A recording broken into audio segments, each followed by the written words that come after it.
Get your free copy of the complete tutorial at www.teachucomp.com/free. Outlook lets you ignore conversations you no longer want to see in your inbox.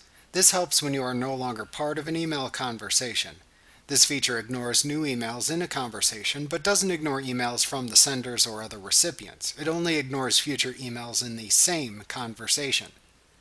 To ignore a conversation in Outlook, find and click on the conversation in the inbox pane of the folder that contains the message. Then click the Ignore button that appears in the Delete button group on the Home tab of the ribbon. Alternatively, select the message in the inbox and then press the Ctrl+Delete or Ctrl+Del keys on your keyboard to ignore it. Alternatively, right-click a conversation message and then choose the Ignore command from the pop-up menu that appears. A message box then opens asking you to confirm you want to delete the selected conversation and send all future emails in this conversation thread to the Deleted Items folder. To confirm this, click the Ignore Conversation button.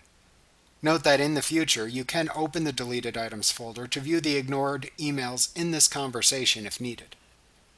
To stop ignoring an email conversation, open the Deleted Items folder and find an email in the conversation you ignored. Right-click the message, and then choose the Ignore command in the pop-up menu.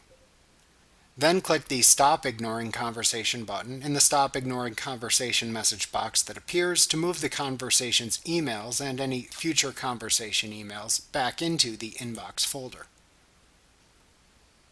Like what you see? Pick up your free copy of the complete tutorial at www.teachucomp.com/free.